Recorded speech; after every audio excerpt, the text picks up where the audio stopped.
All good stories have a good villain. Call of Duty often has a big bad guy in all of its campaigns, which also extends to the zombies mode by proxy. There's always a villain in this mode, since there's always zombies. Someone's usually controlling them after all, and sometimes those villains get involved a little bit more than others. It started with beefing with a 10-year-old girl as a grown-ass adult, to then turn into a janitor that ended up being patient zero of an outbreak. Say the line, Bart! I fucking hate the Atlas Corporation. Yeah! Then we had God, the devil, the biblically accurate devil that just turned out to be Lee Ross, the devil God king, this thing. We had Purple Devil, Red Devil who got voted by Purple Devil, some electric boogaloo, and Pee Wee Herman. I am crack. In the upcoming installment of the franchise with Black Ops 7, we actually have a new baddie on our hands. The main course.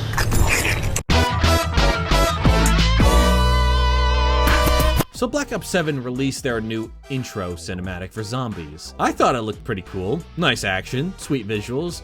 It's honestly got some amazing choreography and a lot of small details within that action that's just...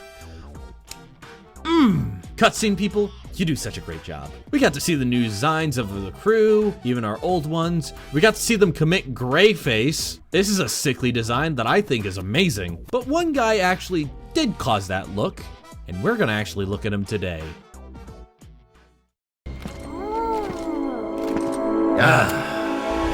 I believe someone phoned about an ether problem. The solution is standing right before you.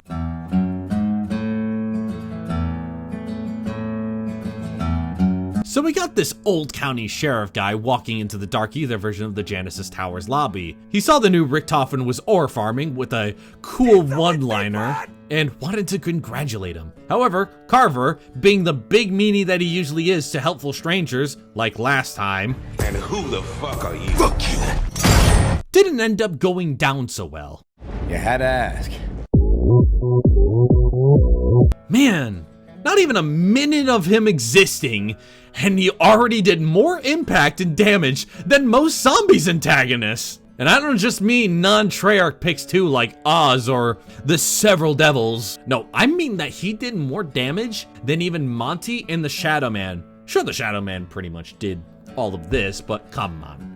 He's not really doing anything to our characters, is he? He's just kind of looking through the window. Little goober.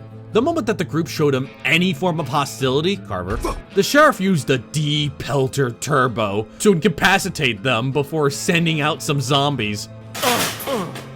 You've just been verminated. He then grew impressed by their survival, like you do, letting them venture off to the deadly and dangerous Dark Ether. He could have killed him right here and now, but nah. He chose to see what the crew would do. Hell, I can imagine the vehicle left outside that we'll be using throughout the map is just his vehicle. He just left it here, keys still in the ignition, just cuz, which if that ends up being the case, will be the greatest and most genuinely insulting things a villain has ever done in this entire franchise, let alone the mode. The utter disrespect of this man. Who told him he could aura farm like this? He came in like he owned the place and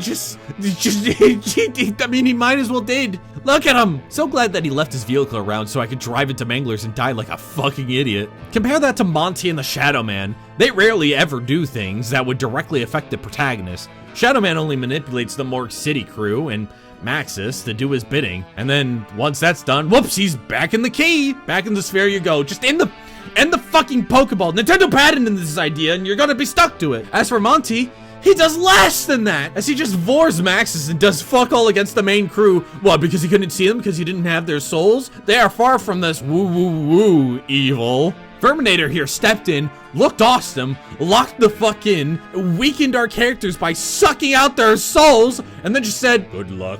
Zero elaboration, zero yapping, just made a statement and left. That is the definition of aura. He was aura farming just the entire time. Remember when people complained about zombies not having aura anymore? It's here. It's literally all here. He's the aura. He took it all. He doesn't need tons of wisps or radios to make him threatening. Unlike you, Monty, you piece of shit. There isn't much to go off of since we are too privy on specifics yet, at least at the time of the recording. But honestly, I think that's a good thing. He's done so little, yet gives so many questions. The sign of a great villain intro, by the way. In fact, it's made me do something that most Zombies fans miss about zombies. Theorizing! Seriously, like, what is his deal? Is he someone we have already seen before, like Jebediah Brown, like people are trying to claim? You know, the man who made Pack-a-Punch from Buried? Is he from the Dark Ether? Well, it can't be because he refers to the zombies as the natives. If he's not from the Dark Ether originally, then he has to be a part of the older story that was banished from Tog, right? How long has he been here? Was he like Zykov and went to the Dark Ether from the outside world? If he was stuck here for a long time, how come he still looks human and unlike what happened to Zykov and Forsaken? What would make him go mad like this? Is he in control of the zombies, or are the zombies just like wild animals here? If that's the case, how come he isn't being attacked? Did he leave just to toy with the group or to avoid the zombies? He can suck up souls. He has white eyes, unlike all the other zombie colors, which means he's not affiliated with the zombies and is not in control because that's usually how it's worked over time. Which also means that the red eyes from the zombies means that they're most likely possessed by the devil, you know, again, maybe, I don't know. Making his eyes, the white eyes, being something of a soul-sucked version as we see in the other characters. Which also then begs the question is, did he lose his soul? Is he trying to feed off our characters to, you know, feel something? Have like a soul back? What does the other head do? Why is this villain so awesome? I barely know him. Honestly, if anything is going to show you that zombies this year is cooking, it will be this man right here. Consider we have confirmation that we will have intro cinematics like this for every map.